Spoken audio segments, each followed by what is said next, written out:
C'est le bébé de qui ça, bébé na. Hey, je suis Sarkev. Tu vas pas croire, mais je suis l'auteur-compositeur de ce morceau-là. Je suis béninois, surtout. À l'église, on appelle notre monde-là, on appelle ça le profane. C'est pas quand le grand public te connaît que tu deviens artiste. Non, non, non. C'est pas parce que tu chantes à l'église que tu es forcément appelé à être chanteur. Non, non, non. C'est la face cachée, il faut dire les choses. Aujourd'hui, nous allons recevoir Sir Kev sur notre podcast, un artiste qui a fait le tour du monde avec sa musique. Tous les influenceurs, toutes les influenceuses ont utilisé ces morceaux pour faire des trends et autres. Les gens ont cru que tout va bien. Mais aujourd'hui, on va vous dire tout ce qui est caché sous l'artiste Sir Kev. On le reçoit aujourd'hui. Sir Kev, comment tu vas? Super bien, et toi? J'espère que tout va bien. Ça va, vraiment grâce. Les gens disent que tu es riche, hein? Merci de croire en moi. Mais Sir Kev à l'état civil, hors la musique, c'est qui Sir Kev? Sir Kev, c'est Kevin Zodi. Vous ne dites que ce prénom, sinon j'en ai beaucoup. Un jeune béninois originaire d'Abomey. Voilà. Parle-moi de tes parents, comment les parents étaient. Je suis né à Abomey, dans un quartier appelé Adandopoji. Donc je suis d'Abomey, papa est d'Abomey, maman est d'Abomey. Et j'ai fait mon enfance à Abomey, à Adandopoji, Lego. Bon, tantôt, pour ceux qui connaissent Abomey, voilà, j'étais tantôt à Adandopoji, tantôt à Lego, tantôt à Ouaga. Pour ceux qui connaissent, voilà. Donc j'ai fait de CI jusqu'en 4e à Abomey. Okay. Avant de venir rejoindre maman à Cotonou. En temps, maman a quitté Abomey pour Cotonou. Donc c'est en 4e. Si on peut le dire comme ça. Donc c'est en 4e que j'ai dû rejoindre maman parce que à Abomey, voilà, j'ai commencé par ne plus vouloir étudier. Donc bref. Banditisme. Je ne vais pas dire ça. Maintenant, ton enfance a été influencée par quel artiste? Écoutez, c'est pour ça que moi, mon enfance a été influencée par les Pépé Allégré en haut, Semi Aguandor, Père à son âme, le roi Bessor, Bézé, Alévi, le premier Bézé d'abord, le grand frère. Oui. Ah ouais, donc ça c'est ça quoi. Maintenant, musique moderne, moi j'ai connu les Wiziza, les Afafa, voilà quoi. Les H2O, Messi, les Adias Possé, voilà. Les Blaze qui étaient venus avant Blaze. Blaze c'est bien après. Blaze, moi j'étais déjà à Cotonou et puis j'ai pas commencé par apprendre à parler français déjà avant de connaître Blaze et tout. Sinon moi, il faut dire que j'ai été bercé par la musique purement traditionnelle. Mais il y a une question que moi je pose. Aujourd'hui, quand on veut compter les carrières d'artistes, les gens comptent à partir de quand ils étaient au studio, quand ils ont commencé les journées culturelles, ou bien quand ils font sortir leur premier œuvre qui était intense. Quand on veut parler de carrière d'artiste, dans les journées culturelles, tu étais quel élève? Je n'existais même pas. Moi, c'est à l'école, ça fait que j'ai très peu de promotionnels aujourd'hui avec qui je suis ami. Je pense qu'ils vont juste me voir sur les réseaux pour dire que ce gars-là, on a fait 400 ans, je ne parlais pas. J'étais effacé. Tu étais timide? Super timide. Moi, je parle pas. Je suis le seul gars, je pense, qui a fait campus et qui n'a pas un seul ami au campus. Moi, j'ai fait le campus. Moi, je viens d'abord le monde là, j'ai dit très vite, c'est pas pour moi ce monde-là. Où il faut se battre pour prendre bus, où il faut se battre pour manger. Ah, non. C'est pas pour moi ce monde-là. Moi, je vis dans la tranquillité. Et je suis quelqu'un d'effacé, honnêtement. Que ce soit de la 4e jusqu'à l'université, j'ai pas beaucoup d'amis. Parce que je suis ce gars-là qui ne parle pas, qui vient, qui est tranquille. Parce que déjà, c'était un combat, en fait. Frère, je suis venu d'Abomey. Et je réfléchissais en fond. Donc, je viens dans un monde où on me demande de parler français. Oui. Donc, c'est compliqué. Moi, je réfléchis en fond, frère. Mais le fait J'avais du mal à parler français, frère. Écoute, comment? Oui, moi, C'est quoi la nuance entre réfléchir en fond et en français? T'as pas capté. C'est grave, en fait. Tu réfléchis en fond, mais tu dois sortir ce que tu as pensé là en français. Ok. Et moi, je parlais que fond, frère. Donc, en fait, ma timidité, surtout à Cotonou, là, a commencé à partir de là. Parce que l'école où ma maman m'a inscrit, c'était l'une des plus grandes écoles d'Apapa en son temps. À l'époque, si je peux appeler le nom de l'école, hein, je sais pas. Donc, tout le monde parle français, bro. Ah ouais. Moi, je viens d'Abomey, j'ai quitté mon CEG là-bas tranquille, on parle fond, tranquille. Les professeurs qui parlent français, on essaye de comprendre. Donc, moi, je viens, tout le monde parle français, qu'on doit parler français. Et maman à la maison me dit qu'à la maison, c'est français, je dois parler. Donc, frère, moi, je parle pas, je suis devenu sourd-muet. Donc, mais ça m'a aidé. Aujourd'hui, là, je suis là, je cause avec toi en français. Tu vois. Donc, ça a été une autre formation, dans une autre formation. Donc, ça veut dire que ton cursus scolaire, c'est pas d'avoir master, licence, doctorat, tout ça. Non, frère, non, frère. Je ne vais pas fuir ta question du début. Quand je te disais que dans les journées culturelles, je n'existais pas, Oui. c'est parce que je ne participais pas du tout à ces choses-là. Ça ne me concernait littéralement pas. Moi, je viens à l'école, je prends les cours, je rentre. Donc, si je te dis que ma musique ou bien ma vie musicale a commencé à l'école, c'est que ce serait mon... Tu as rencontré la musique comment et en quelle année? rencontré, où j'ai commencé par m'intéresser à la musique, vouloir... Non, tu peux rencontrer la musique, tu as apprécié le style, tout ça, mais ne pas vouloir commencer. Ok. Tu as rencontré la musique, tu as écouté des artistes comme Jonas Pedro et tout ça, tu as aimé le style. Mais tu as commencé par écrire en quelle année? Je devrais être en première. En première. Elle est en 2009, 2008. 2009, 2008. Ça veut dire qu'il y a l'avènement des Blas, des Bidobor. Donc, moi, j'ai commencé. Je me rappelle en première, mes camarades m'appelaient Lil Blaze. Parce que je copiais beaucoup. À partir de. Ah! Si Blaze sonne un son, je copie. Je copie. Tu copies la mélodie, mais tu copies le copie style de la musique. Test, pardon. Donc, si ça passe là, il doit chanter avec lui. Donc, j'ai commencé par copier. Donc, je crois que j'ai écrit mon premier test quand j'étais en première. En 2009? Ouais. Moi, j'ai écrit. Je me rappelle encore. Juste que je t'aime, baby. Pas plus. C'était ça le premier test. Donc, tu as dû chanter l'amour. J'ai commencé par écrire. Je ne savais pas un jour. Je ne sais pas comment, quand on entre en studio, je le faisais juste parce que j'aimais la chose. Voilà. Après, j'ai eu le bac et je suis rentré dans la vie active comme ça. Donc, quand tu étais en cours secondaire, tu n'as pas rencontré des amis qui étaient artistes comme toi, vous allez au studio? Non, j'y pensais pas.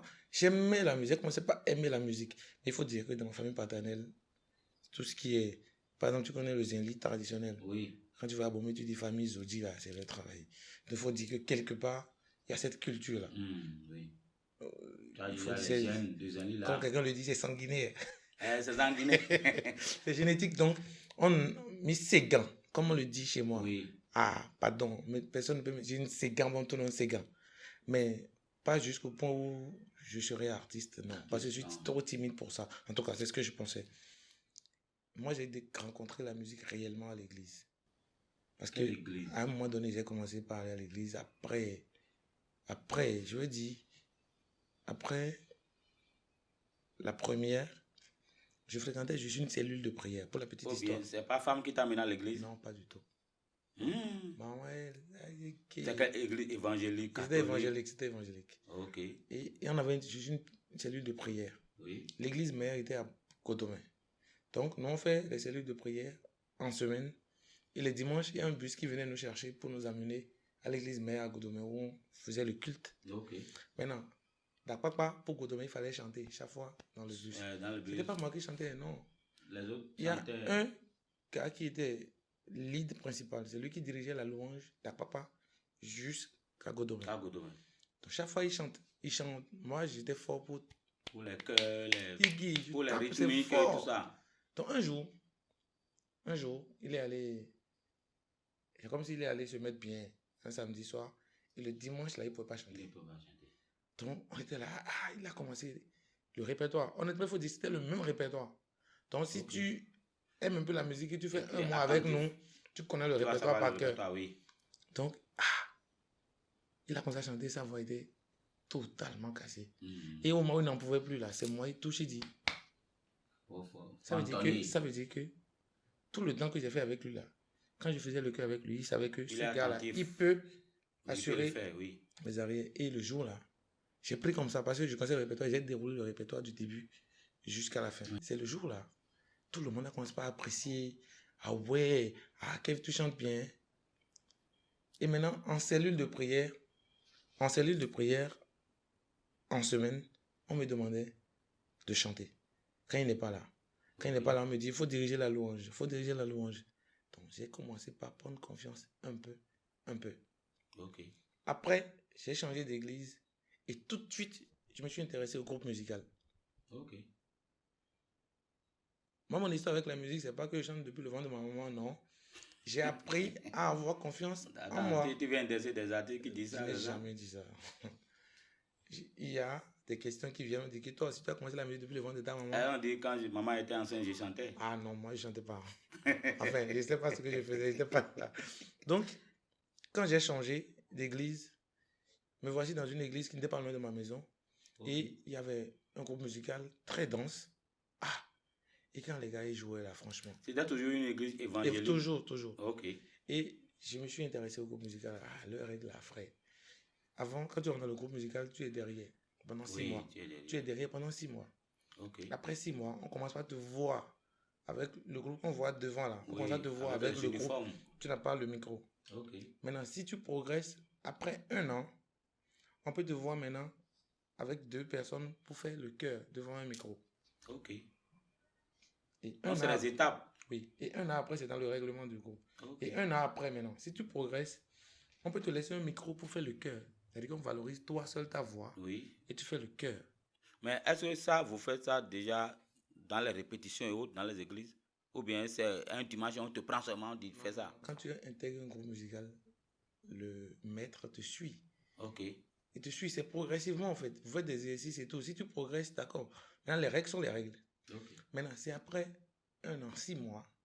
Si on peut te confier un micro maintenant pour l'idée, tu commences par l'idée. Okay. En fait, c'est là où moi j'ai pris toute ma confiance dans la musique en fait. Quand moi je suis venu dans le groupe là, 3 mois après, je l'idais déjà. Donc tu as sauté des étapes. C'est-à-dire que ce que les gens devraient faire en 1 an. En 3 mois, tu as déjà fait. En 1 an, 6 mois, en 3 mois, le maître m'a dit, tiens, c'était un programme comme ça, il m'a dit, vas-y, il faut chanter pour la louange, et pardon, pour les offrandes. Pour les offrandes. Et j'ai dirigé, j'ai fait. Il dit, j'aime la base qu'il y a dans ta voix. Est-ce que tu peux te rappeler encore des morceaux d'éloignement que tu avais fait dans le temps? Oui, frère. Et si tu me remets le micro ici tout de suite là, hein, faut diriger la louange. Le micro est devant toi, il faut faire quelque chose de 30 secondes, on va voir. Dans le temps, je me rappelle exactement pour faire les offrandes. J'ai commencé par Yehwe Nando Yigigo. Yehwe. Tu connais la chanson. Oui. Et j'ai enchaîné avec des Tijo, mi baiser souga. Oui, c'était en Roba. Je ne peux pas oublier, c'est des choses qui m'ont marqué. Et le jour là, le dimanche qui a suivi, le pasteur, quand il voulait prêcher, il a donné mon exemple aux autres. Il dit que quand tu es déterminé, mais quand tu donnes ton cœur à ce que tu fais, le Seigneur t'utilise. Ça m'a donné confiance. Mon histoire a commencé avec la musique à partir de là. Tu es rentré dans les studios en tant qu'artiste, je vais chanter, faire la musique. Qu'est-ce qui t'a motivé? C'est ça? Ça, par contre, c'est des années après. Hein. J'ai fait d'autres églises, j'ai jammé. Pour ceux qui font la musique, j'ai fait des jams dans les églises. Je vais chanter, prendre un peu d'argent. Ah ouais, j'ai jammé. Mais il faut comprendre que être chanteur, je le dis en même temps ici, c'est pas parce que tu chantes à l'église que tu es forcément appelé à être chanteur. Non. Être chanteur, c'est un appel. Ok, ça veut dire que tu peux être dans l'église, tu chantes dans les chorales, sans être chanteur. Non, être chanteur, c'est un appel. Quand tu n'es pas appelé, c'est pas parce que tu chantes à l'église, tu as une belle voix. Il y a des gens qui ont une belle voix, mais qui ne sont pas forcément artistes. Ah ouais, oui. Moi, je connais des gens qui chantent manger la chair de poule, mais ils ne peuvent pas composer. Et ils ne sont même pas passionnés pour faire carrière, en fait. Okay. Ça ne les intéresse pas. Ils chantent dans leur douche, ça s'arrête là. Okay. Donc, être chanteur, c'est un appel. Et quand tu es chanteur, tu n'existes pas. Tu chantes pour la gloire de Dieu. Toi-même, tu es effacé. Donc, quand tu es chanteur, et puis tu commences à faire comme ça, ça veut dire que on t'arrache l'onction et que tu disparais. Okay. Et à un moment donné, plus j'avançais dans l'église, j'ai capté à un moment donné que moi, je n'avais pas envie que de chanter Du gospel, Du gospel. être chantre. Il faut savoir ce qu'on veut, en fait. Oui. Ah, si Dieu m'appelle demain, je m'en vais. Mais là, à un moment donné, j'avais envie de chanter l'amour, j'avais envie de chanter La vie, les peines. tout ce qui pouvait m'inspirer. Oui. Et à un moment donné, j'avais envie d'être moi. Il faut dire que, je le dis direct, en fait, ici, l'église où j'étais là, franchement, c'était compliqué. On pouvait tout de suite te dire que, ah, tu sais, frère, ta tenue là est trop serrée, hein. Ça va scandaliser les sœurs. Ok, ils sont stricts. Je peux même pas voir mes cheveux là. C'est pas parce que je suis artiste que j'aime mes locks, c'est parce que j'aime ce style là, en fait. Ok. C'est un esprit. C'est pas parce que je suis artiste. Non. Ou bien, ils voient que même là, tu as les losses et tout ça, tu filmes déjà. Tu pourrais même pas, moi, je peux même pas avoir des locks. Tu peux même pas te coiffer, et puis c'est exagéré, non. Tu vois, c'est que tu es trop axé sur Oui. le physique. Honnêtement, je le dis, sans filtre. Donc, à un moment donné, j'ai compris que je pouvais avoir la foi, croire en Dieu et ne pas forcément m'attacher À Dieu. à une tu église. veux. À une église, forcément. Oui. La foi, elle est personnelle. Le salut, Et encore personnel plus. aussi. Voilà. Donc, voilà, je me suis lancé. Et là, c'est compliqué.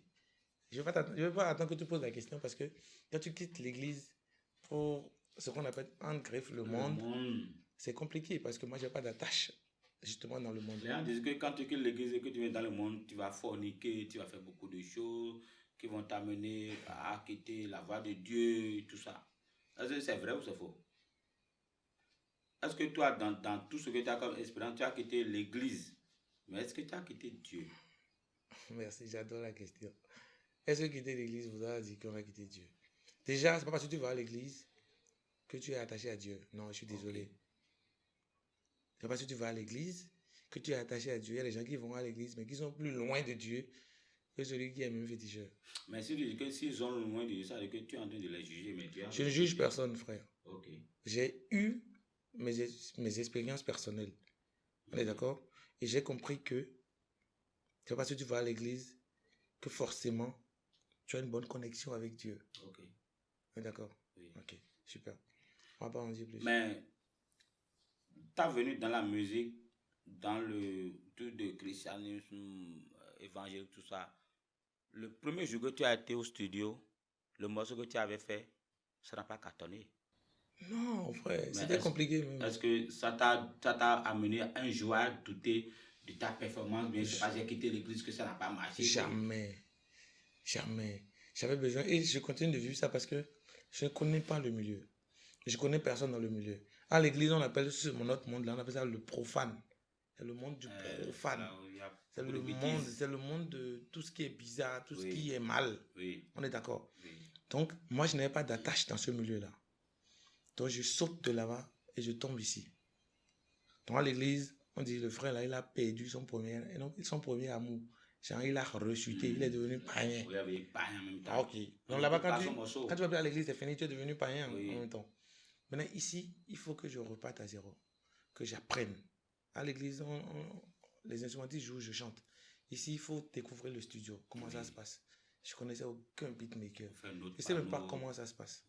Je prends un jeune comme ça, une connaissance, je vais dire, qui chantait, lui il chantait, LLM, je lui fais un gros big up. Aujourd'hui, il n'est plus trop présent musicalement, mais je lui souhaite de revenir. Il chantait, et j'ai dit... Et il était devenu quoi? Là, tout de suite, honnêtement, je ne sais pas. On n'est pas resté trop en contact. Mais quand il m'écrit... Mais tu souhaites à ce que lui revienne dans la musique? Oui, qu'il revienne. Parce que, honnêtement, grâce à lui, je suis entré en studio pour la première fois. Parce que je lui ai dit, ah, viens, on fait un feat. Lui, il faisait déjà des sons. Ok. Donc, viens, on fait un... Il dit, toi, tu chantes. Il dit, bah ouais. Il dit, à toi, tu vas à l'église, là, pasteur. Il dit, frère, viens, on y va.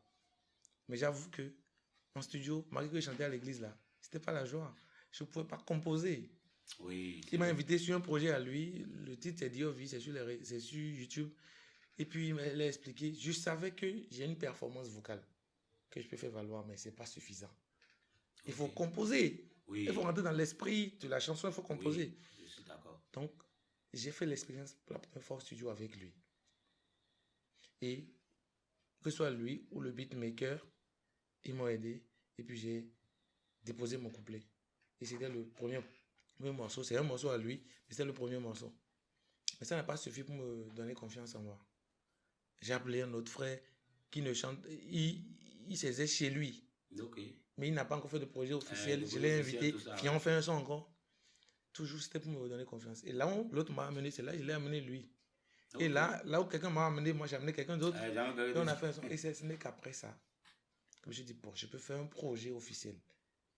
Et j'ai fait mon tout premier single, Ne lâche rien. Tu mangeras à la table des rois, ne lâche rien. Donc ça veut dire que tu as fait Ne lâche En rien 2018. en 2018. Yes. Ça veut dire que logiquement, parce que les artistes ont un problème que moi je veux vraiment souligner dans ce Dis-moi. podcast, c'est que les artistes comptent mal leur année de carrière. 2018 pour moi, s'il te plaît. Ça veut dire que pour toi, le premier son, ou bien la première fois que tu es rentré en studio, c'est l'année déclencheur de ta carrière. Ouais. Pour moi, c'est ça. Ça que c'est en 2018. Ouais. Mais il y a les artistes qui disent que quand je suis sur les journées culturelles, j'ai tourné avec tel artiste, j'ai fait tant avec Ça va de soi. Parce qu'il y a les artistes qui disent que j'ai fait 30 ans, mais ils n'ont rien sorti dans les 30 ans qui soit potable. Donc ça veut dire que pour toi, en tant que Sir Kev, le premier jour, en tant qu'artiste chanteur, quand tu rentres en studio, c'est l'année que normalement ta carrière démarre. Ça va en 2018. Je peux dire, je chante il y a longtemps. Mais ma carrière débute le jour où je suis entré en studio. Pour moi. C'est pour moi, s'il te plaît. Oui, c'est pour toi. Ok, super. Je pense que tous ceux qui, artistes ou autres, qui vont passer par ici, je vais leur demander comment vous comptez vos années de carrière. Parce que je connais des artistes qui ont le même âge que moi, qui ont dit qu'ils ont fait 30 ans de carrière. Tu vois? Tu as ta réponse, ils ont commencé depuis le ventre de leur mère. Non, ça va être compliqué. Maintenant, quand tu fais le premier morceau, est-ce que ça te certifie que tu peux devenir artiste?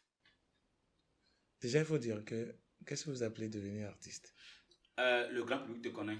Non, ça c'est... Même là, le grand public ne me connaît pas. Arrête. Non, comment Si... le grand public te connaît? Ah non, arrête. Si tu es artiste à partir du moment où le grand public te connaît, alors là, il y aura très peu d'artistes au Bénin. On est nombreux, frère. Tu veux Arrête. Non, je ne veux pas citer de nom. C'est pour dire que ce n'est pas le public. C'est pas quand le grand public te connaît que tu deviens artiste. Non. Okay. Il y a de très bonnes musiques, les meilleures musiques, d'accord, qui ne sont même pas connues du grand public. Oui, quand tu as les moyens de ta politique et que ton son marche, le public te connaît. Ça ne veut pas dire que ceux qu'on ne connaît pas ne sont pas des artistes. Arrête, frère. Donc ça veut dire que si tu sors aujourd'hui et que tu as fait 20 ans de carrière, en 4 ans, les gens peuvent dire que c'est faux. Oui, il faut dire que, en vrai, hein, ceux qui sont du milieu le savent, c'est lorsqu'un artiste fait son premier hit, Qu'on dit qu'il et quand le public le découvre, il dit que, il y a un artiste qui est venu nouvellement. Oui. C'est quand ils vont dans les recherches qu'ils voient que le gars, il a 10 morceaux derrière qui sont connus de personne. Oui, je te donne l'exemple simplement de Imra, par exemple, qui chantait il y a longtemps. D'accord? Il y a 3 ans que Imra est venu à un niveau où aucun artiste, peut-être rappeur africain, n'est venu. Mais tout le monde dit Imra fait 3 ans de carrière. Ça, c'est ceux qui l'ont découvert. Alors que Pardon, Imra ceux qui l'ont fait déjà découvert il y a des sons. 3 ans. Ça veut dire que, d'après toi, Imra ne fait pas 3 ans de carrière. Non. Parce que Imra a déjà fait sortir des sons. Même toi, tu ne me diras pas ça. Est-ce qu'Imra a 3 ans de carrière? Non, moi je ne dirais pas ça parce que, honnêtement, je ne le connaissais pas avant les 3 ans. Okay. Je ne le connaissais pas avant les 3 ans. Je le connaissais avant les trucs de vêtements et tout ça. Et moi, franchement, ce n'est pas mon artiste. Mais Imra est venu à un moment où Didi B a fait plus de 10 ans de carrière avec Kif No Beat. Il est venu en solo. Imra est venu 2 ans après avec les vêtements, tout ça là. Les gens ont aimé. Les gens disent qu'il fait 3 ans de carrière. J'aurais aimé le français. Il a explosé.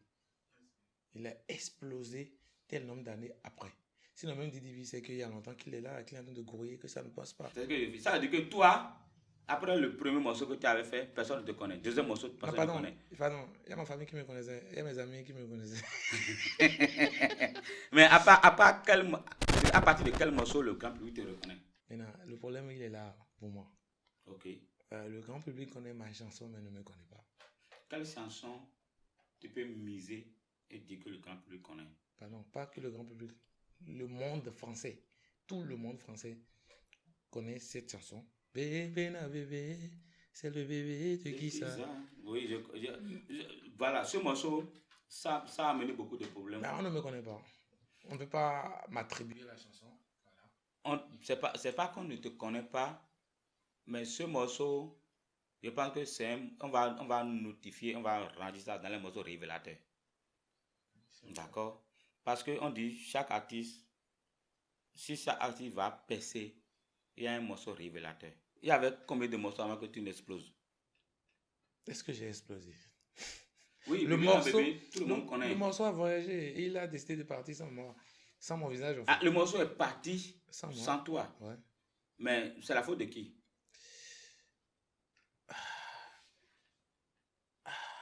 Parce que si Je un ne vais morceau, point- si un je ne morceau, vais- je ne vais pointer personne du doigt. non, si un morceau part Mm. sans l'artiste, ça veut dire qu'il y a un problème. Dans le temps que ton morceau explose, tu avais un manager? Non, je n'étais pas préparé. Ah, tu n'avais pas de manager, tu n'avais personne.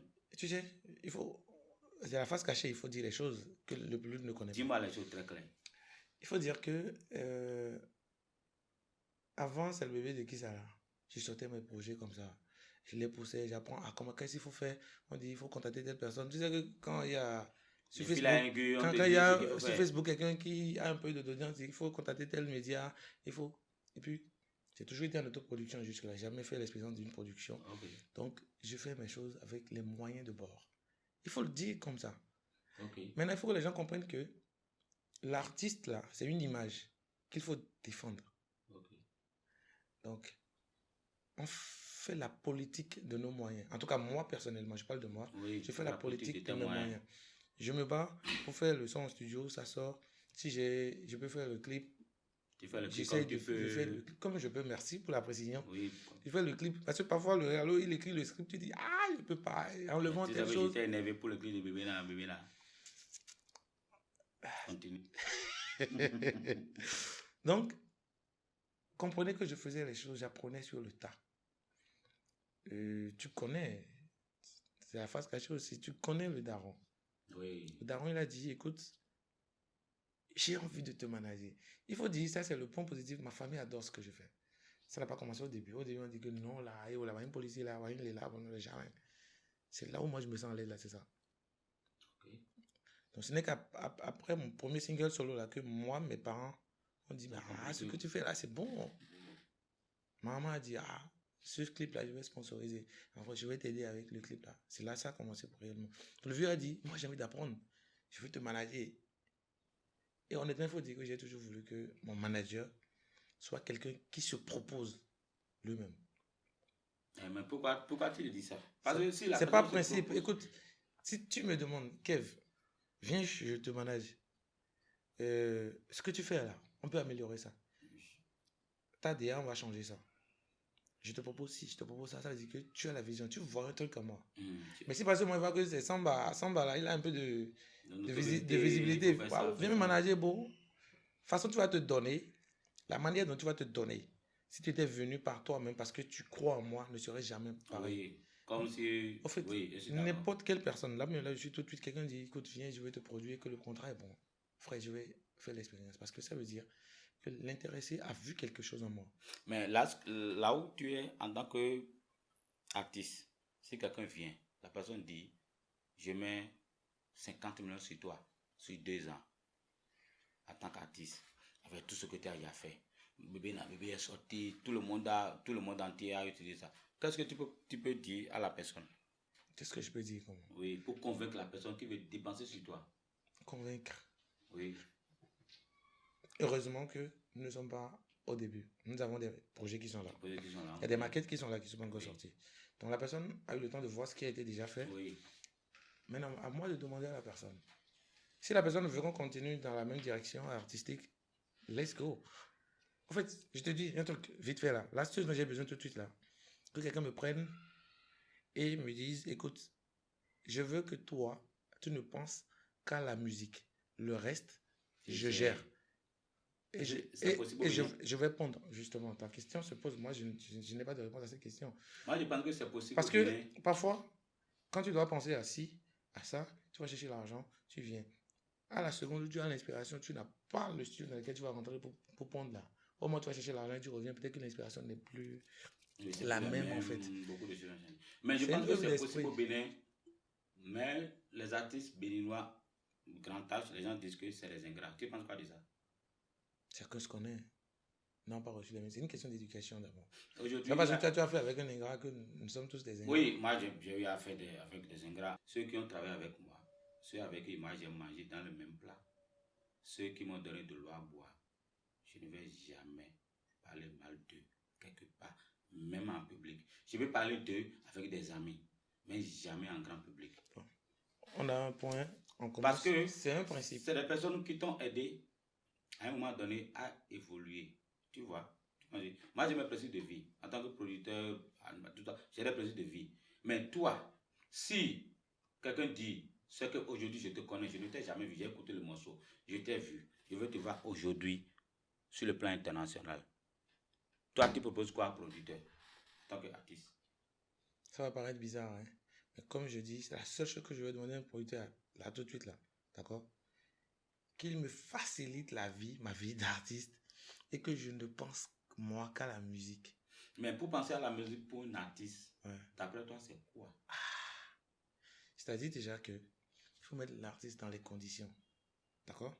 Lui ne pense pas. Tu parles de quelles conditions? Oui, frère. Pour aller en studio, c'est là tout de suite, c'est moi C'est j'appelle. l'argent. C'est moi j'appelle l'ingénieur pour dire, écoute, tu sais comment il va dire, verse telle chose d'abord. Non, bon, tu sais comment ça se passe. Et on va de négociation en négociation. En ce moment-là, l'inspiration est en train de partir. Tu vois un peu. Donc, dans les conditions là, c'est que l'artiste n'a pas il ne pense pas à comment je vais faire, séance photo alors, comment je vais faire, moi je fais ci, moi je vais aller chercher l'argent d'abord. Non. Moi je veux penser qu'à la musique, frère. Autant crever demain là, tout de suite. Tu vois, pour les heures qui me restent là, je veux faire de la musique. C'est pas si tu comprends. Je ne veux penser qu'à la musique. Je veux manger musique. Mais si ça veut dire que si tu veux vivre et tu veux penser qu'à la musique, ça veut dire que tu veux dépendre d'une personne. Comment ça? Parce que ça veut dire que la personne te met quelque part, le matin à 8h, tu es au studio, il te dit viens à la maison, la voiture te mène au restaurant, la voiture t'amène à tel endroit. Tu ne vis plus pour toi-même. Non. Faire de la musique, c'est déjà vivre pour moi-même. En fait, c'est là, quoi. Donc, pour moi, faire de la musique, c'est vivre, quoi. Il y a que quand je ne chante pas. Il y a que quand je ne chante pas. Tu es d'accord pour tout abandonner pour la musique? J'ai déjà tout abandonné pour la musique. Quelles sont les choses que tu as abandonnées peut-être? Frère, j'ai arrêté d'aller à l'école. Écoute, là où je suis là, ça fait depuis 2019, hein, je ne fais que de la musique. Je sais pas si tu comprends un peu. Oui. J'accepte de me contenter du peu pour la musique. Quand les miettes là viennent là, c'est d'abord le studio, c'est d'abord la musique. Je sais pas si tu comprends un peu. Oui. Voilà. Je ne vis que pour la musique. Et si aujourd'hui, je perdais ma vie là tout de suite, frère, je vais heureux. Écoute, quand tu fais ce que tu aimes là, je ne sais pas, hein. On est quel jour aujourd'hui, par exemple, je ne sais pas. Pour moi, tous les jours, c'est les week-ends. Ah ouais. Pour toi, en tant qu'artiste, tous les jours, c'est le week-end? Ouais, mais tu fais ce que j'aime, je suis tranquille. Il n'y a pas que là. Je suis là avec toi, là. Je suis là avec toi, là. Je suis au taf. Le week-end, on fait tout ce qu'on veut le week-end. Non, t'as pas compris. Les week-ends, les gens ordinaires qui vont au boulot du lundi au vendredi prennent le week-end pour les jours de fête. Quand on dit, on met sur statut, aujourd'hui c'est vendredi. Pour toi, tous les jours, c'est la fête. Ouais, parce que, frère, je fête. Ok, là, tout de suite avec toi, là. Ok, c'est toi qui poses des questions. Hein. Dis-moi, tu m'as invité parce que je suis quoi? Non, dis-moi, oui. Je t'ai invité parce que je sais que tu es talentueux, mais tu n'es pas structuré. À la seconde où tu m'as écrit, tu as dit, je vais te recevoir là. Oui. D'accord? J'étais heureux. Parce que. Je sais que tu as un talent. Tu es mon frère, hein? On est d'accord, hein? Mais tu m'as appelé parce que j'ai cette valeur ajoutée là. Oui. Et quand quelqu'un remarque ce que je fais là, pour moi là, c'est suffisant. En fait, c'est au-delà de l'argent. En fait, d'autres ne comprennent pas en fait. Moi, là où je suis avec toi, je suis au taf, je suis heureux de causer avec toi. Maintenant, qu'est-ce que tu dis des managers en tant qu'artiste que tu es? Il y a tout ce qu'on appelle le branding, la structure musicale à l'international et tout ça. Qu'est-ce que tu penses des affaires des managers, par exemple? Est-ce que ce n'est pas un problème de staff qui a fait que là où tu es toujours sur le même point? Je sais que le jour que j'aurai une équipe de gens, vraiment, parce que le milieu est dense, qui connaissent le milieu et qui voient un petit truc en moi. Ils n'ont pas besoin de tout voir. Un petit truc de toi, viens, je te récupère là. On va faire du sale. Parce que je ne refuse pas. On peut me dire tout de suite, ta direction artistique change tout. Je sais que je vais travailler. On est d'accord. C'est le travail, c'est l'équipe qui fait l'artiste. On est dans un milieu où on est à une époque où le talent seul ne suffit plus. Oui, je suis Il y a d'accord. peut-être quelqu'un à côté là, hein, il ne peut même pas chanter. Hein, Il a le talent, et il a il y a le tout. quelqu'un à côté qui ne peut même pas chanter une seule note correcte. Et tu chantes avec ta plus belle voix et tu dis ce que tu chantes, c'est faux. Passe Mais pas. pour avoir les contacts, Oui. est-ce que ce qu'il faut faire, tu as demandé à qui de droit? Parce que moi, je me dis, les artistes béninois, par exemple, se disent que s'ils n'ont pas réussi, c'est à cause de telle personne. Moi, je n'accuse personne. Je continue de découvrir le milieu dans lequel je suis. J'ai quitté l'église pour tomber dans ce milieu-là, on est d'accord? Et je continue d'apprendre. Il y a des gens qui ne me connaissent. En fait, moi, je ne me positionne pas en position de quelqu'un que tout le monde connaît. Moi, je me dis que personne ne me connaît dans ce game-là. Tu comprends un peu? Oui. Et j'essaye. J'essaye, en fait. Après, c'est le de qui a voyagé et sans l'image, c'était devenu un gros problème. Si j'avais rencontré quelqu'un peut-être qui disait, écoute, on peut corriger le problème, suis-moi. Et que je sais que la personne est dans le milieu, moi, je l'aurais suivi. Moi, je suis solo. Même quand mon entourage, je t'ai parlé du daron tout à l'heure, qui a dit, je te manage, il ne connaît rien dans le système. Il croit en moi. Tu sais quelque chose, il a essayé des trucs. Oui, Et beaucoup puis, de choses voilà n'ont pas quoi. marché aussi. Donc, honnêtement, moi, je le dis, je n'ai jamais encore eu de staff. Bien du nom, je n'ai pas encore eu réellement un manager. Aujourd'hui, je peux te certifier qu'aucun des artistes de la nouvelle génération n'a de staff stable. Ah ouais. Oui. Dans la vie, dans la musique, quand tu mets ton poids de réussite sur quelqu'un, tu ne vas jamais réussir. C'est ce que moi j'ai compris. Tu comprends? Là où tu es, en tant qu'artiste, quand tu veux quelque chose, tu appelles qui de droit. Alors, telle personne, je veux telle chose. Tu vois? On dit j'ai pas, j'ai. Ceux qui ont dit j'ai, tu les accompagnes. Ceux qui j'ai pas, tu les élimines. Je suis bagarré plusieurs fois. Les gens me disent qu'avec ce son, tu as construit maison à étage. Je vais peut-être te choquer. Hein? Choque-moi. Ok. Je n'ai pas, ou je n'ai jamais été appelé. Déjà, je ne suis pas de chez moi ici, hein, au Bénin. Parce qu'il faut dire que les gens sachent que ce sont des gens du Bénin. Peut-être qu'il y a d'autres qui savent, qui ignorent. Je ne sais pas. Qui décident d'ignorer, en fait. Oui. Je n'ai jamais été appelé. Viens, pour tel morceau là, viens, sur tel événement. C'est quoi ton cachet? Jamais. Mais il ne t'appelle pas, c'est pas. Je gère avec mes. Avant, bon, tu sais, Oui. avant l'accident, mon accident, j'ai géré avec mes petits showcases qui venaient. Ceux qui me connaissaient dans mon entourage. Mais là. ça, c'est pas un problème de booker. Parce que le booker est différent du manager. Je te dis que le succès de Bébé Nabébé m'a surpris moi-même.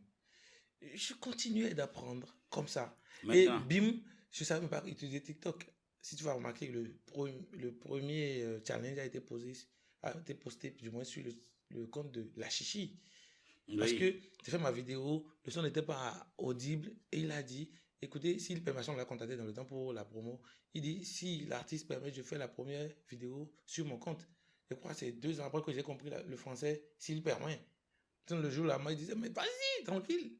Mais 2 ans après, j'ai compris le poids de ce français, s'il permet, parce que j'ai compris que ça devrait exploser le compte sur lequel le son a été posté et tout. J'apprends, comme je le dis, j'apprends et je continue d'apprendre. Mais tu condamnes qui? Personne.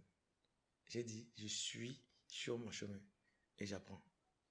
Ah, c'est comme ça. Je ne condamne personne parce que j'ai fait avec moi-même et avec des gens qui croient en moi. Ben, je ne peux pas accuser des gens qui croient en moi, qui n'ont pas l'information de comment ça se passe sur le terrain.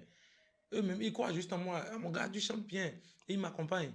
Maintenant, s'ils n'ont pas l'info et qu'on tombe ensemble dans le trou, je condamne qui? Maintenant, là où nous sommes aujourd'hui tout de suite, qu'est-ce que tu fais pour avoir l'info du milieu culturel? Déjà, peut-être que tu ne sais pas, j'ai été absent pour 2 ans, mais tu le sais. Et tu le sais. Suite à l'accident ta maladie, tout ça. et tout. Donc là, je reviens, je reprends comme ça. Clairement, je ne sors plus les sons comme je les sortais il y a 5 ans, par exemple. Et les gens m'écrivent pour dire que sors les sons, sors les sons. Mais c'est chaud, frère. Pour sortir un son, il faut prévoir un budget pour la communication. Il ne faut pas te mentir, l'accident m'a montré que je n'avais même pas d'économie. Ah, si ce n'est pas ma famille, je suis un pied là tout de suite. On devait m'amputer la jambe. Mais Dieu merci, je suis encore sur mes 2 pieds. Donc je reprends comme ça. honnêtement, c'est katakiti kata, c'est chaud, quoi. Mais aujourd'hui, J'essaye de reprendre quelle information je prends, frère. Il faut déjà que j'arrive à exister de nouveau. Parce que c'est le sujet que je maîtrise le mieux, quoi. C'est moi. Et je pense que l'artiste seul ne fait pas l'affaire. Si un producteur, lui, il est là pour investir. Il y a des producteurs qui n'ont peut-être pas la culture qu'il faut et tout, mais qui ont les moyens. Qui ont les moyens, qui ont peut-être une vision. Oui. Maintenant, il y a des artistes qui sont là, par exemple, et puis le DA dit, voilà ce qu'on veut.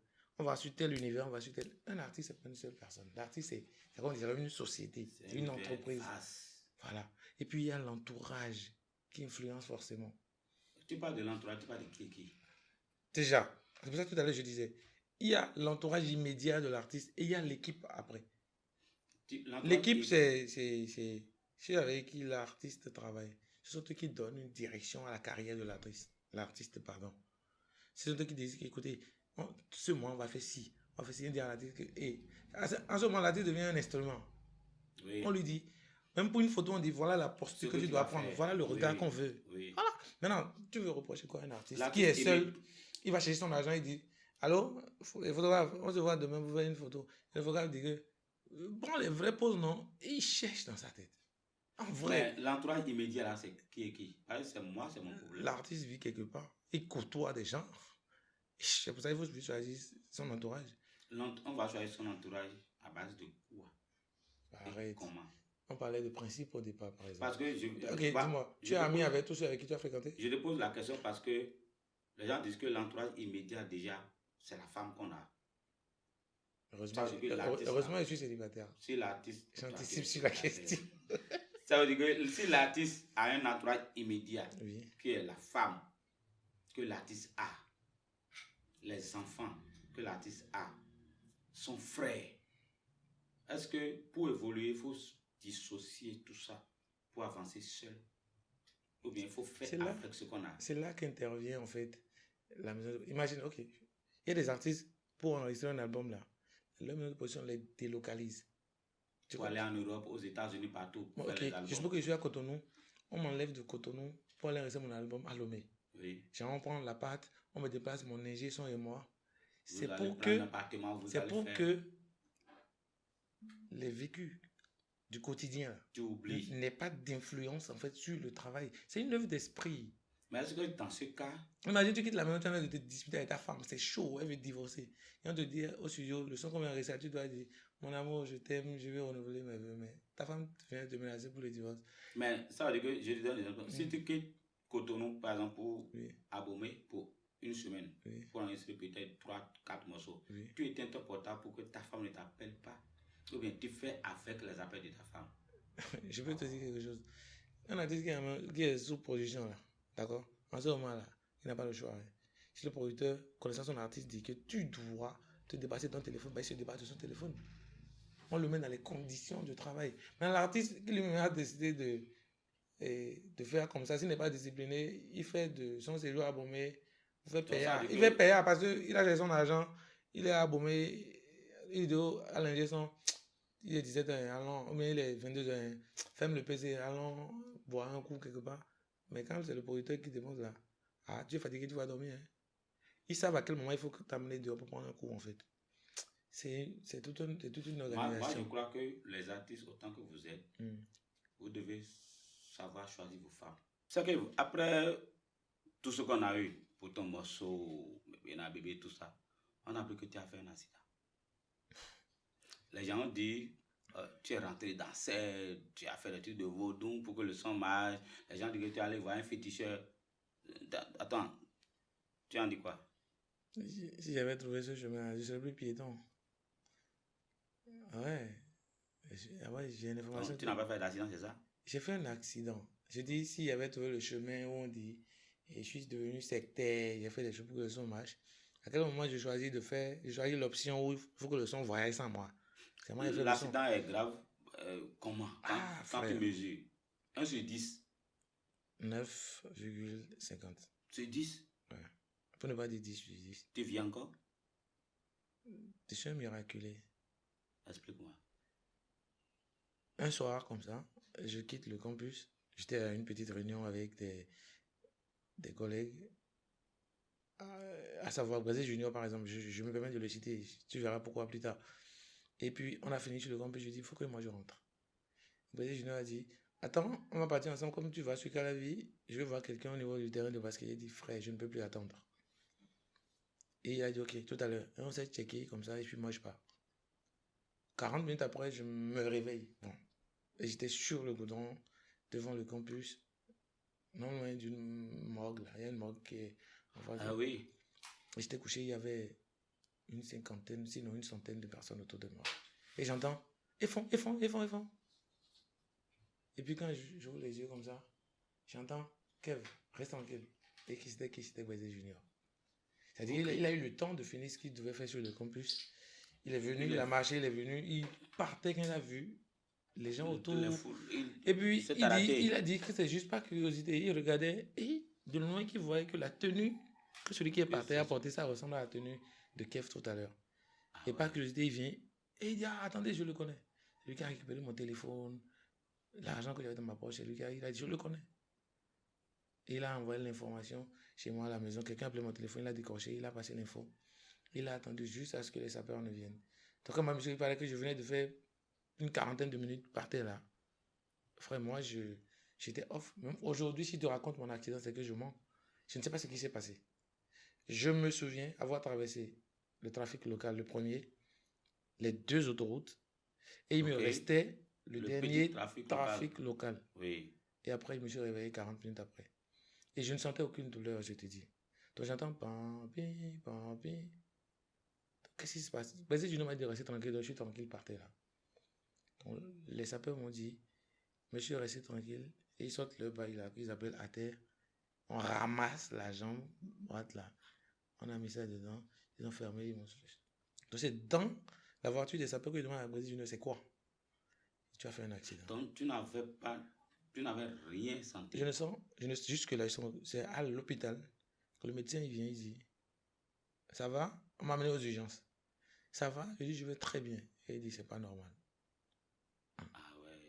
Donc il demande, les sapeurs ont dit, il paraît que je suis resté off 40 minutes. Et ils étaient proches quand je me suis réveillé. Mais que je respirais toujours. Et le médecin a dit, c'est pas normal. Et il dit, je vais vous injecter un truc, vous aurez légèrement mal. Je vous informe, si un médecin dit, vous aurez légèrement mal là. Vous allez avoir mal, votre race. Et ils m'ont injecté quelque chose. Et quand j'ai commencé à crier dans l'hôpital, il dit, bienvenue monsieur. Et c'est dans les miroirs de l'hôpital que j'ai vécu ici, là, c'était bousillé. Là, oui. J'avais une est-ce que tu penses que là, c'était spirituel par rapport à ton Ah, j'en sais rien, frère. Moi, je ne parle pas de spiritualité. Je sais que j'ai fait un accident. Je me suis fait ramasser par une moto. Dans le temps où tu avais fait l'accident, oui. ton morceau était à un niveau où tout le monde appelait ton nom. Si c'est spirituel ou pas, j'en sais rien. Donc, c'est ça qui a fait que tu as fait plus de 2 ans sans faire ce petit morceau. Oui, frère. J'ai une fracture ouverte. Les 2 jours, là, étaient dehors. Mais avant, le docteur me dit, il n'y avait pas de morceaux que tu avais enregistrés au préalable que tu pouvais sortir quand tu étais malade. Oui, mais sorti ça à quelle fin? Juste de me battre, réunir des fonds pour mon opération. On me dit, vous avez 48 heures. Si on ne vous opère pas, on va vous amputer la jambe. Maintenant, à ce moment que c'est important, faire sortir des sons pour montrer que j'existe encore, ou bien me faire opérer et pouvoir remarcher comme je vais le faire aujourd'hui. J'ai besoin d'une équipe qui va travailler à moi. Allez écouter mes morceaux. Et si vous pensez que si on m'encadre, on peut tirer quelque chose de là. Venez travailler avec moi. Actuellement, je pense tu as lancé des appels et autres. Est-ce que tu penses que tu es sérieux et que tu peux profiter à un producteur? Il n'y a qu'une façon de le savoir. Venez travailler avec moi et vous allez voir. C'est trop facile. Je peux dire ici que je suis sérieux. Il n'y a qu'une façon de le savoir. Venez, vous allez voir. Tant que c'est musique là, je suis discipliné. Tu sais, si quelqu'un vient tout de suite, un producteur se présente. J'ai été bercé par la musique traditionnelle. Même ma propre maman me dit, quand tu chantes en patois, j'ai la chair de poule. Voilà. Ça n'a pas suffi pour que je me lance. Ce serait comme si j'étais en ballottage. Genre, je n'ai pas une vision. Quand quelqu'un dit, tu chantes bien en fond, je me lance en fond. Tu chantes bien en bas, je me lance là-bas. Si quelqu'un vient, il y a une équipe qui dit, faisons telle chose. Oui. Frère, je m'en vais en fait. Tu me produis? La production, c'est pas ça le problème. Aussi. Est-ce que c'est le seul problème de ma carrière. Remplir les cases que le producteur Va te faire découvrir. Let's fucking go, bro. S'il y a le producteur et qu'il est prêt à investir, il dit, voilà ce que je vois en toi quand j'écoute tes morceaux. Si tu viens en tradi moderne, je pense que ça va le faire. Avec tel ingénieur, ça peut le faire. Allons-y. Frère, let's go. Ok. Et on fait l'expérience. Si tous ensemble on réalise que ça n'a pas marché, c'est que ça n'a pas marché. Aujourd'hui, qu'est-ce que tu penses? Tu penses du milieu global, du milieu culturel béninois et tout ça? Frère, comme je l'ai dit, moi je découvre le milieu. Je suis très mal placé pour donner un avis. Je pense que, comparé la période où j'étais sur le banc et que je regardais, j'écoutais les grands frères, à aujourd'hui, il y a beaucoup d'avancées. Je fais partie de ceux qui voient le verre à moitié plein et non à moitié vide. Je vois beaucoup plus le côté positif que les problèmes. J'aime pas. Il ne faut pas s'attacher aux problèmes. Il faut voir ce qui est acquis et ça te galvanise pour aller de l'avant. Il y a beaucoup, surtout avec l'avènement des réseaux sociaux, il y a beaucoup d'avancées, des choses changent. Aujourd'hui, tous les morceaux ont leur chance de percer. Ah ouais, avec TikTok qui est là aujourd'hui, il y a des morceaux qui percent. Et quand tu écoutes les morceaux, même le couplet, tu ne connais pas. C'est quand la partie de TikTok là vient, que tu sais que... Ah, c'est le morceau là, ça. Donc, ça évolue. Le monde, c'est le monde d'abord qui évolue. Et la musique, elle ne fait pas du surplace. Chaque fois, il y a des mises à jour. Maintenant, pour tout ce qu'on a eu à dire sur ta carrière et tout, si aujourd'hui on doit changer quelque chose pour que toi tu pèses, tu sois peut-être le numéro 1, ça serait quoi? Déjà, je ne vise pas le numéro 1. Je veux faire de la musique. D'accord? Je veux impacter. Tu veux faire de la musique non, pour le attends. numéro 1, Non. Quand on vise le numéro 1, parfois, quand ton obsession c'est d'être numéro 1, parfois, tu es obsédé. Peut-être juste par le commercial. Tu vas, chaque 2 mois, on t'oublie, tu dois faire une mise à jour. Moi, je veux faire de la musique. On est d'accord? Et si on doit changer tout de suite quelque chose dans ma carrière, c'est me donner une équipe. En fait, j'ai l'impression que j'ai besoin d'une équipe qui croit en moi. C'est la seule chose que je demande. Donc, tu veux seulement une équipe qui va croire en toi. Et on va bousculer le monde. C'est que, en tant qu'artiste aujourd'hui, quels sont les projets que tu as en vue? Si c'est un album, single, qu'est-ce que tu as, des concerts, qu'est-ce que tu as en vue? Il y a un projet qui est à la porte là. C'est pas parce qu'on attend une équipe qu'on dort. Non, on travaille en espérant l'équipe. Okay. Il y a un morceau qui vient incessamment là. Au feeling, c'est le titre. C'est du love. Avant que tu me demandes, c'est toujours du love et encore du love. Donc le titre c'est Au feeling. Ça vient dans pas longtemps. Ok. Voilà. Et parlant de concert, oui. J'ai un concert en vue. Un concert live. Et c'est beaucoup plus un concert de retrouvailles. J'ai déjà été absent pendant 2 ans. Retrouvailles avec ceux-là qui me poussent un peu depuis 2018. Oui. Qui connaissent les Ne Lâche Rien, tous mes sons là. Et on va se retrouver, chanter ensemble et parler pour que je leur dise revenez, on ressoulève la carrière de nouveau. Mais aujourd'hui, sans équipe, est-ce que c'est possible? C'est très difficile. Mais on ne lâche pas pour autant. Donc, ce que moi je te souhaite, c'est bon vent. D'abord pour l'artiste. Merci. Il faut y croire. Elle est ma reine, celle que j'aime. Tout ce que j'ai, quand je la vois, je suis fier. Elle est ma reine, celle que j'aime. Tout ce que j'ai, quand je la vois, je suis dingue. Quand elle déhanche, ça les dérange. En sa présence là pendant mes bras, oui, me démange. Elle est ma Cécile, mais ma reine à Yodélé. Oui, je sais, c'est une bonne, je ne veux la partager. C'est le bébé de qui ça bébé na. Hey, je suis Sarkev. Tu vas pas croire, mais je suis l'auteur-compositeur de ce morceau-là. Je suis béninois, surtout. Et on a été absent, mais là, on est de retour. Donc, si tu tombes sur mes œuvres, pardon, donne-moi de la force. C'est de ça simplement que j'ai besoin. De la force. Si j'ai de la force, le reste, je vais le faire. Il n'y a pas de souci. Et pour ceux qui se demandent, est-ce que c'est le bébé de qui ça seul qui l'a fait? Non, j'ai des singles qui sont là. Faites un tour sur mes réseaux et vous allez voir. Tu te demandes, il a chanté quoi encore? Je ne suis pas le genre qui dévoile ses sentiments. Je suis sous ton charme, oh putain qu'il est fort ce que je ressens. Devant ta beauté, je rends les armes. Je te kiffe de toute mon âme. Je saurais te combler. Laisse-moi m'approcher. Je suis dingue de toi. Bref, il y a mon nouveau son qui arrive. Le titre C'est feeling, c'est un griffe un peu pervers, mais c'est voilé.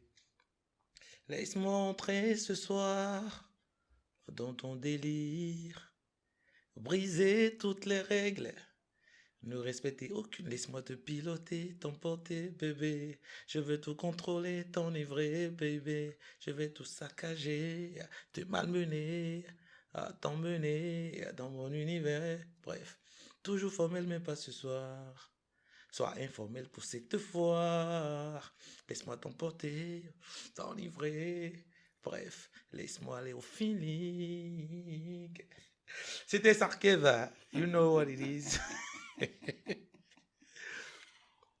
Venez, venez me produire, on va faire du sale. Et je suis prêt à travailler. Merci beaucoup. Bon vent à l'artiste et que Dieu nous aide. Merci beaucoup pour tous ceux qui veulent aider l'artiste. Ceux qui vous connaissez ses morceaux, vous connaissez tout ce qu'il a accompli. Vous avez compris maintenant la vision de l'artiste, les faces cachées de l'artiste. Tous ceux qui veulent l'aider, veulent le contacter. Écrivez en commentaire, on saura vous aider. Merci beaucoup. C'est Jérosine Face Cachée Podcast.